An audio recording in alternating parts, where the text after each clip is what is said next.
People say American culture is fake. You cannot do that in the US. No, that's a You cannot secret. ask somebody how's your grade. They're gonna go to the dean and report you that this person is harassing me. And then if you come to the US and ask somebody about the finances, they're not gonna talk to you anymore. They dump Right. you. It's beyond the limit. When you're talking about you got all of the culture things from watching TV, like the Friends show, stuff like that. So when you got to US, do you have the culture shock? 100%. Big culture shock. So I had a very good honeymoon, like the first from arrival to maybe 2-3 months. That was the peak. I was happy, exploring, going out, seeing things, seeing different things. And then after that period, there was a great like depressive behaviors and depression. And I remember one night I just stepped out of my apartment, went on the lawn and just started crying. I didn't even remember. I woke up in the morning, I was working on my computer and I looked outside. I'm like, oh geez, I went out there last night and I started crying because I was so depressed. Big culture shock. Like I said, my perception of the US was big city. I'm coming from Tehran, big city, big population. Come to Raleigh, North Carolina. It's a pretty small town as compared to Tehran. You can imagine what difference of Shanghai is and Beijing, whatever, with New York City versus some small town like Springfield or Raleigh, North Carolina, whatever. So that part of it was pretty depressing because it was not what I was expecting. But after a while, it took some while, maybe 6 months to a year, I got acclimated to the culture and I tried to assimilate. I put myself out there. I essentially set this rule for myself that from friends that I make, they must be from different countries. The folks from Iran, they'll come to me and we'll see each other anyways, and we'll become friends anyways. I don't need to make any efforts to become friends with Iranians. Right. They're just gonna come to me and say hi, and everything's gonna be fine. But I made effort to make sure that all of my friends are from different countries. For my roommates, I had American, I had people from El Salvador, Indian, German, French. Wow. So, and I said no Iranian. I post the room on Craigslist or whatever, and I wouldn't look at Iranian applications. I would only look at people outside of Iran. Not because anything against the Iranians, but just for my own benefit. I wanted to learn other people's culture and whatnot. So yeah, that's the approach that I took to kind of assimilate with the culture. I didn't know the culture originally. One place that was pretty safe I could go to was church. I'm not a religious person by any means. Church was a very safe place that I could go to and see people and kind of in a very safe and secure manner, learn the culture, learn what jokes are appropriate, what sentences are appropriate, what behaviors are appropriate, how to behave, how to interact with people, what things you can say in public, what things you cannot say, what things you can ask, what things you cannot. And actually after, I don't know if you know about this or not, but I became the culture shock presenter for OIS, Office of International Services for NC State. During orientation for every semester for all incoming graduate students, every semester there's orientation, 2-day orientation period for them. Part of that 2-day process is a presentation on culture shock for people to know. Cool. I didn't know that. Yeah, I was presenting on culture shock. I really enjoyed it, and it really helps with my presentation skills because in spring semesters, I would present in front of 900, 800 students, all new people from all different countries. In fall semesters, more students coming in. I think the largest group I presented for was 2,200 students that they had come in. You go on the stage, you present, 30-minute presentation. Matter of fact, I was going through some organization and things in the basement in our new home, and I came across this letter that the OIS crew had sent me, and they were thanking me for presenting and whatnot. So I put it next to my work desk to kind of look at it as a reminder what was happening in the past. Yeah. That's awesome. You really stretch yourself out to come out of your comfort zone, not only hang out with Iranians, but also like as many other country people as possible. That's awesome. It's like the question that you asked. You ask, why did you come to this country? Right. Because this country has everything you want, has every people, every culture, every food, anything you want is in this country. Why would you come to this country and stay within your community? If you want to stay within your community, stay within your community in your own country.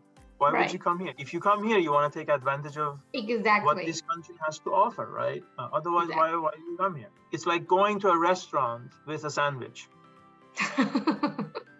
You're going there to eat food there. Why do you take food with you? Right. It's pointless, right? Yeah, I totally 100% agree with you. And I wish I did better back in the days. But right now, I kind of try to do that direction, try to embrace everything in this country. Yeah. Never late. You're only 20 years old now. I know, maybe 19. Back to the culture thing, I had a very big culture shock. I kind of feel like it's because of the loneliness stuff. Okay. Yeah, it's difficult to gauge how to be social.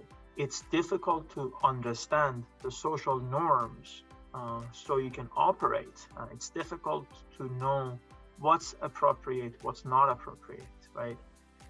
It'll take some time, and during that time, you feel that you can do whatever you want to, but you cannot connect with people. You cannot socialize because you're awkward. You say things that are like not accepted. Because of those reasons, I guess after a while, you feel lonely and desperate. One of the biggest things that I would present in the culture shock presentations, for instance, was that this is true for people from some other, from other countries as well, including China. People say American culture is fake. When they see you, they say, "Hey, how's it going? Hi, how are you?" But they don't want to hear how you are. It's just saying hi, that's it. If you're walking on the street, this person you don't know says, "Hey, how's it going?" That's it. It's just a sign of respect, right? But from a different culture, you take it literally. You're like, "Oh, he's asking or she's asking how I'm doing, so let me explain how I'm doing." And then they are not interested. And then they're like, "Oh, no, it's awkward. Like, why are you talking to me?" Right? It's too much, right? Yeah. Or I remember like talking to somebody, and then at the end of the conversation, they'd say, "Yeah, that's cool. Let's get some lunch sometime." And I'm like, "Okay, but you don't have my phone number. How are you going to get lunch with me? Like, you don't know where I am. You don't know where to find me again. You don't have any contact information of me. And at the end of the conversation, you're saying, 'Let's get some lunch sometime.' Like, how? This is fake. It's not genuine." But it's just a matter of the terminologies that they use. You have the same thing in your own culture. In my culture, whenever you write your email, at the end of your email, you write to a stranger, complete stranger. You write your email, at the end of your email, your text, you say, "Qurbanat beram," meaning, literally, it means, "I will sacrifice myself for you." Complete stranger, right? But in our culture, that's norm. Everybody knows about it. Nobody takes it literally. Nobody sends back an email and say, "Okay, you promised that you're going to sacrifice yourself for me, so let's do some." Nobody does that, right? It's known to you. Here in this country, you come and somebody says, "Hey, how are you doing?" And then they don't want to hear anything else from you. They leave.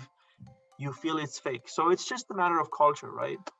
Societal norms, I would say. It takes some time to learn those things, and the learning period, if you're unsupervised, if somebody doesn't tell you these things, you could become desperate. You could become frustrated. Yeah, exactly. Like, why people ignore me? Why people, when I explain, people like, it's not interested. Then why he asked me in the first place? right? So Yeah. it's gonna be like make you feel like it's so miserable and Yeah. really don't know what's going on there. And then like, did I say something properly? Like you questioning yourself, have you Mhm. feel less confident? That I totally understand. That is a culture shock. For instance, as a student, when you come here in Iran, when you take a class, when you take an exam, when you approach your friends, the first question you ask them is, what was your grade? And they say it was 78 or whatever it was, like it was B or C or 72, whatever it is. They tell you the grade. You cannot do that in the US. No, that's You a cannot secret. ask somebody how's your grade. They're gonna go to the dean and report you that this person is harassing me. And then if you don't know the dynamics, if you don't know what's the societal norm, accepted norm, you may find yourself in trouble. And guess what? You ask somebody that question, the person will go to another person and tell them that this guy, homie, he's a little bit crazy. He's asking me these questions. I don't know what he's talking about, right? And then you feel bad, right? You feel lonely because guess what? The next step is that they separate themselves from you. Right. Yes. Moving on to some other subject, culturally different, is money, right? Continuing on students, as an Iranian, and I've seen this in Chinese students, it's accepted to go to your peer and ask them, give me your homework because I was busy, or I went out to the bar and disco and I didn't have time. Give me your homework, I'm gonna copy it so I can present my homework tomorrow. That's accepted, but not in American culture. You cannot do that. No. And if you ask somebody to give you their homework and they didn't, you feel like they're not supportive, right? Right. Yeah. That's not the case. They are supportive, but not in this sense, not in this fashion, right? When you enter somebody's home in Iran, or if it's the new home, right? The first question is, how much is this? That's the first question. How much did you pay for this? Or if somebody comes to you and says, oh, I found a job yesterday. First question, what's the salary? Yeah, same. Right? Almost similar to Chinese culture, though, yeah. But if you come to the US and ask somebody about the finances, they're not going to talk to you anymore. They dump you. It's beyond the limit. It's beyond. It takes some time for a foreigner to learn these things. And the later you put yourself out there, the later you will learn these things. Exactly. And the less likely it will become for you to enjoy your life here. The faster you put yourself out there, the faster you fail. And the faster you fail, it means that the faster you learn. As time is passing, these cultural norms also are changing within the US.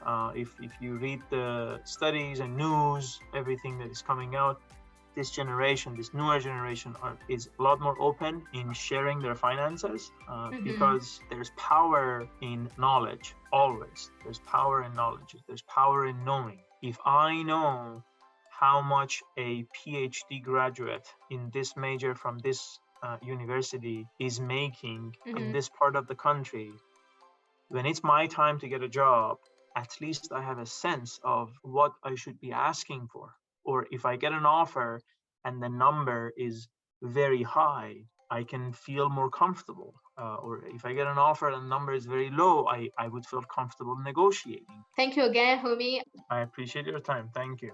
It was a pleasure. Yeah, thank you, my audience. If you enjoy, subscribe and then leave comments below what kind of topic you want to listen. Then maybe I can cover it. I will see you next time. Bye.